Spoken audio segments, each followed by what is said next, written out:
சிதறும் காயை கேட்பது யாரு?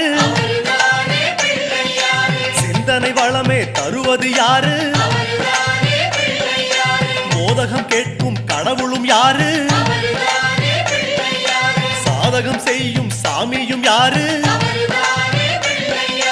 பாகும் பருப்பும் கேட்பது யாரு? மூன்று தமிழும் தருவது யாரு? பரமேஸ்வரியின் தலைமகன் யாரு?